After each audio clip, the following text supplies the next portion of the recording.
Nice to meet you. Wow, so you're the wife. You're exactly as I imagined. The woman my husband suddenly brought home stares at me rudely.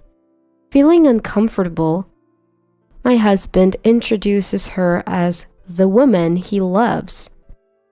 Ignoring my shock, she dreamily talks about how my husband came to her aid when she was in trouble.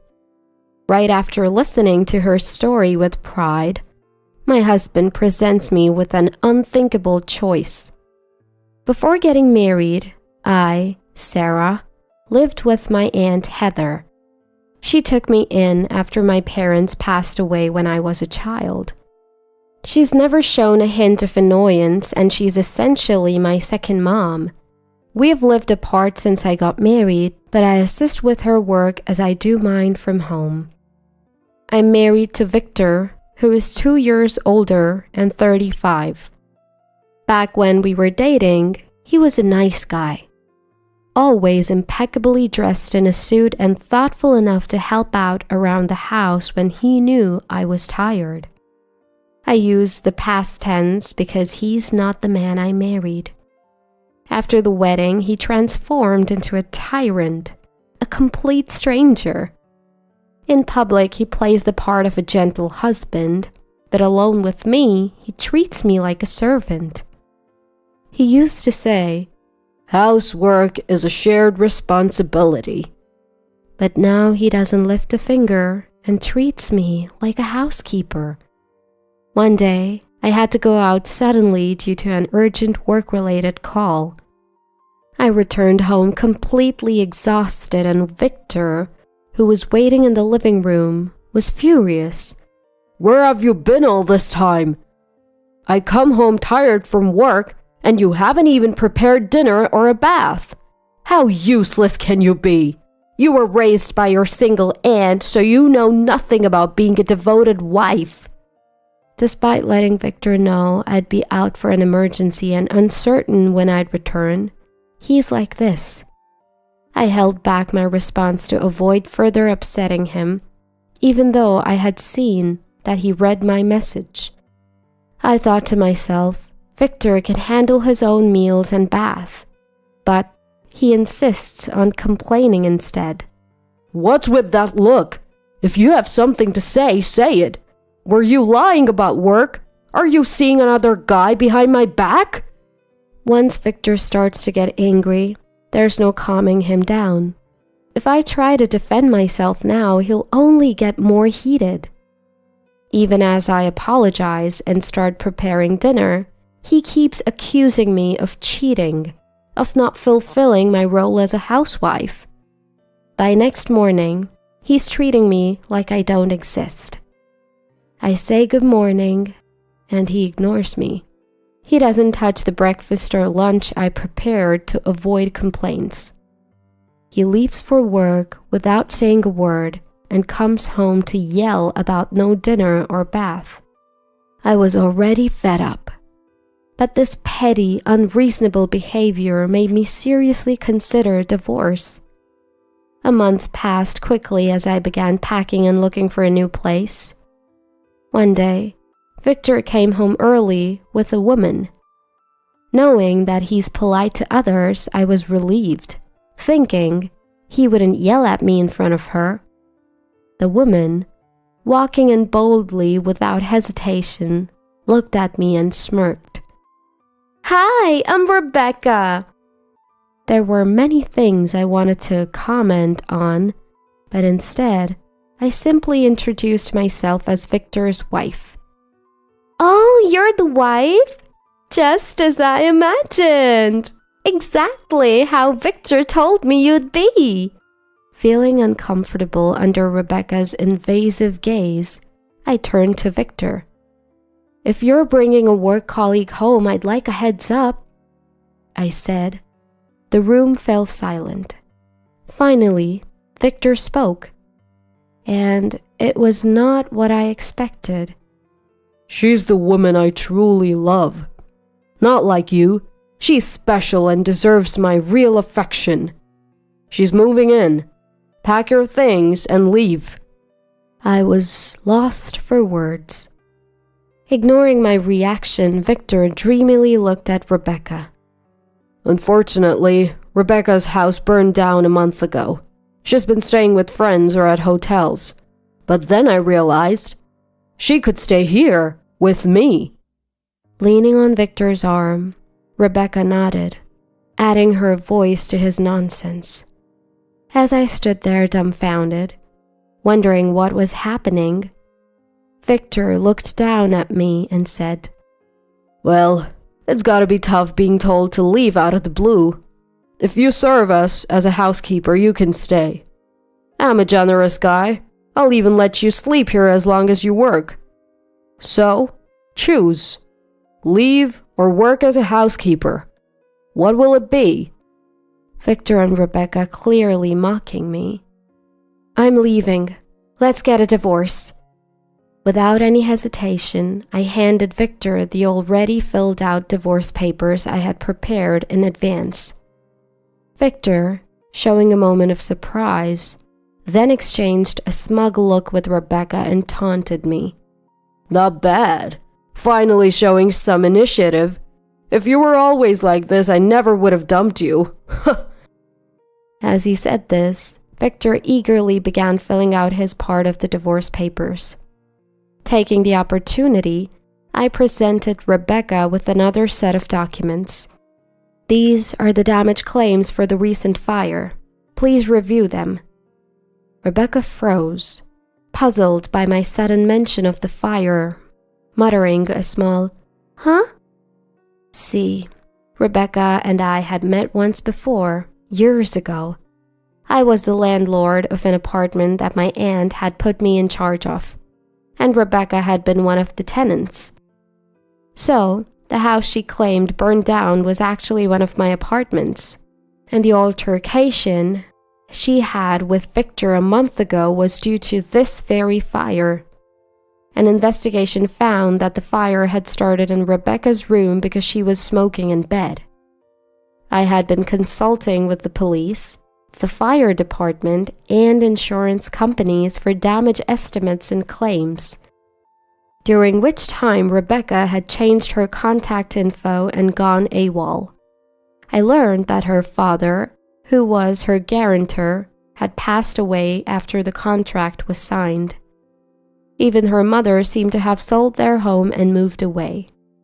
After contacting Rebecca's place of employment, I find out she's already been fired due to frequent unexcused absences. I can't reach her guarantor, or her employer, so it seems like she's dropped off the face of the earth. I had been considering steps like asking for her social security number, filling a missing person report with the police, and even resorting to a public notice for disposing of her belongings. But never did I think she'd show up on her own. While I was unaware of her affair with Victor, this certainly sped things up. I explained to Rebecca, who seemed still not to grasp the situation, that I was demanding overdue rent and damages due to her severe negligence that caused the fire. So the initial amount for the fire damages, which was originally set at $3,420, was doubled to $6,840 after she tried to flee. Naturally, I also insisted on receiving a security deposit for the affair. Rebecca started to panic and suddenly began making excuses about the fire. "I thought I put out the cigarette properly. Maybe it was my oversight that it didn't go out. But if it's a minor fault, insurance should cover it, right? Also, my room had a lot of clothes and paper bags from department stores, so it caught fire easily. But who would expect it to be so flammable?" Rebecca's new testimony was completely different from her initial one, admitting she didn't understand the risk. No matter how much she tries to make excuses now, the documentation I've gathered over the past month is rock solid. She can't evade payment. As I pointed out each document and recounted her past statements, Rebecca finally seemed to grasp that she couldn't overturn the facts here and was visibly stunned. Victor, taking Rebecca's place, slammed the table and shouted at me. "How heartless can you be? Rebecca almost died in that fire and she lost her home." "It's her own doing.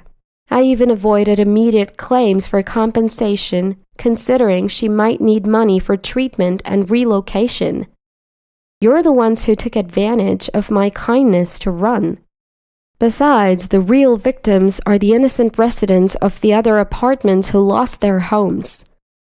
Apparently, at a loss for words, Victor started insulting me, saying I have a terrible personality and even that my cooking is bad. It was amusing to me and strangely reassuring. We, who were once married, realized there's not a shred of love left between us. Naturally, I also informed Victor that I'd be demanding a security deposit from him for the affair. Stunned by the word security deposit, Victor gaped at me with a dumbfounded expression. Perhaps he thought that the issue was settled in his favor because I chose to leave quietly. One would think that he'd expect to also be billed when Rebecca was. When I added that I would inform him of the amount later, Victor glared at me with bloodshot eyes. "It's all about money with you. How greedy can you be?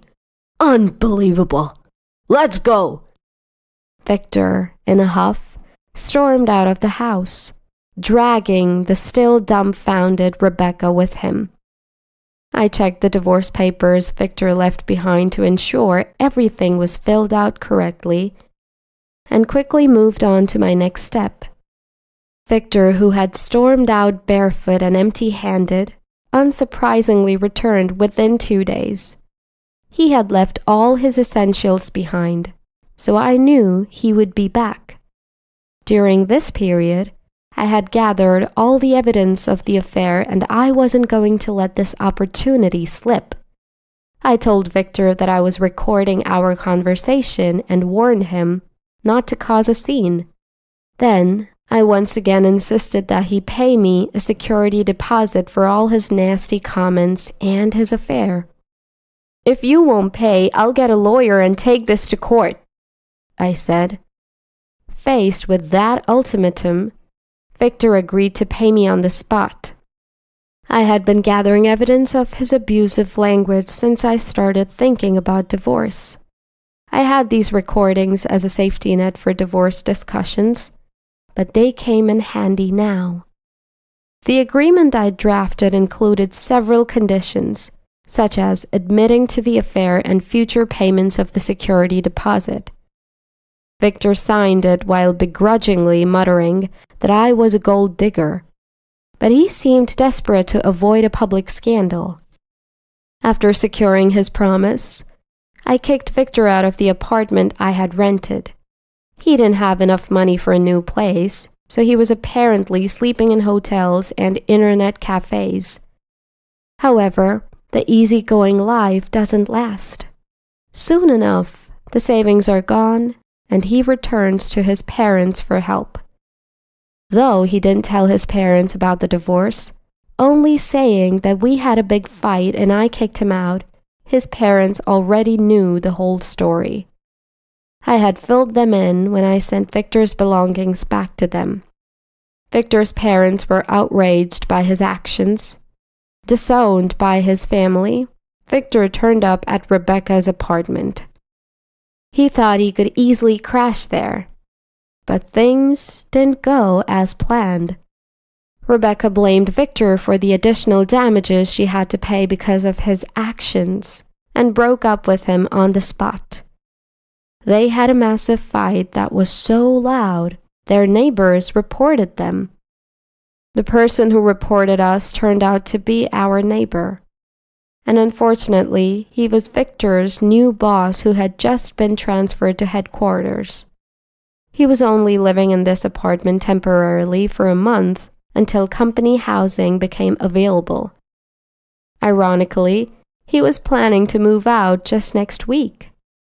When the police separated Rebecca and Victor, he recognized his boss and blanched.